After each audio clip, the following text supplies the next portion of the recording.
Uy, Bax, nakagawa ka na ba assignment natin? Pretty pa nga eh. Hirap kasi girl, siguro later na lang. Ito kasi. May assignment. OMG, let's go na pala. Tara, let's. Sa klase natin. Ginagamit mo rin ba ang mga wikang ito? Mas madalas kaysa sa traditional na wikang Filipino? Ayon sa survey, 22 milyon o 28% ng kabuuang populasyon ng Pilipinas ang gumagamit ng wikang Filipino bilang katutubong wika nila. Ang natitirang porsyento naman, ang mga gumagamit ito na may halong banyagang wika. Ang Filipino bilang wikang pambansa ay patuloy na ginagamit ng mga Filipino sa kasalukuyan, ngunit ito ay nahaluan ng iba't ibang banyagang salita. Ang wikang Filipino ay may mahalagang papel sa ating lipunan. Subalit, nahaharap ito sa iba't ibang hamon at issue sa kasalukuyan. Sa larangan ng pananaliksik, edukasyon, komersyo, at marami pang iba. Ngunit, ano nga ba ang kalagayan at pananaw ng masa sa wikang Pilipino? Anong lengguwahe ang mas madalas mong gamitin? English o Filipino? Mas madalas ko pong gamitin yung salitang Filipino po dahil hindi po ako masyadong sanay sa English po. Medyo takot po ako kapag nagsasalita ng English kasi po baka ma-judge po gano'n. Pero pagdating naman po sa school, yun, kapag kailangan po ng English, ginagamitan ko naman po. Personally po, ginagamit ko po talaga yung lengguaheng wikang Filipino po. Kasi po, kadalasan po ng mga nakakasama ko sa aking paligid ay talaga pong mga Filipino speaker po. Kadalasan lang po akong gumagamit ng English kapag po ang ginagamit kong, ginagamit ko po siya sa pagsusulat po ng mga books. Pero kapag everyday, araw-araw pong pakikipagkomunika po sa tao, ang talaga pong ginagamit ko ay Filipino kasi mas naiintindihan po siya ng karamihan. Actually, depende sa setting. Kung sa klase, since every Monday to Friday nagkaklase, so mas ginagamit ko yung English kasi that's the mode of instruction. Pero kapag weekends or kapag kausap naman ang mga ibang tao, Filipino naman. Sang-ayon ka ba sa pagtanggal ng Filipino subject sa kolehiyo? Bakit? Hindi po. Bakit? Ito po kasi yung madalas natin ginagamit dahil ito po yung ating wika po natin. Actually, no. Especially on my case kasi hindi ako masyadong bihasa sa paggamit ng Filipino.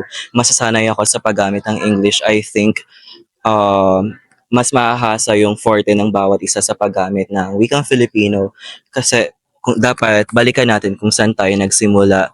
And that includes yung pag-i-include ng pag-aaral ng wikang Filipino in our college journey. Hindi sang-ayon dahil ang lingguhay natin dapat inaangat natin yan.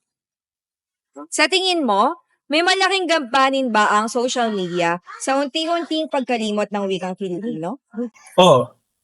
Depende siguro sa ginagamit ng depende kung ano yung, or kung saan na-expose yung mga students or mga gumagamit ng social media, kung ano yung kinokonsume nila na type ng article or medium. Kasi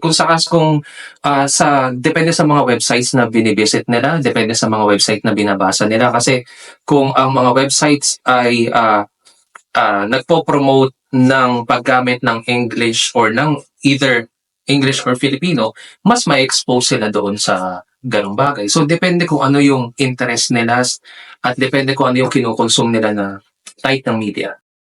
Opo.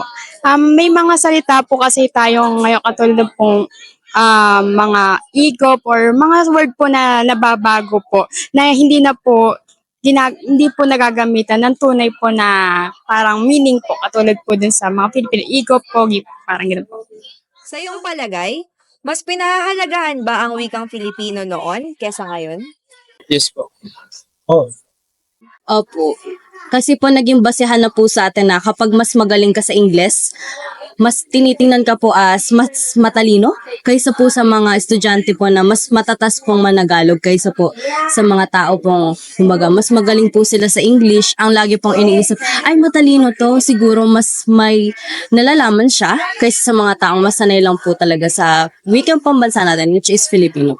Yes, kasi noon wala naman tayong masyadong, kumbaga, ginagamit na ibang wika bukod sa Filipino. Although we were colonized by, many foreign men, kumbaga, mas na-emphasize pa rin yung paggamit ng Filipino kasi hindi pa naman ganoon karampant or kanid na magsalita ka ng English. For example, pagpasok sa trabaho, di naman kailangan na you're an Englishman. Kaya, yes, mas na-emphasize noon kaysa ngayon. Ano ang kahalagahan ng paggamit ng wikang Filipino para sa'yo? Para sa akin, yung paggalang. Paggalang po at opo at saka paggalang sa mga tao na nakakatanda sa'yo. Lalo-lalo na sa mga magulang. Dahil naman Pilipino yung pang-araw-araw na ginagamit ng mga tao, sobrang halaga nito kasi para maintindihan namin yung mga kauri namin, mga Pilipino. Yun.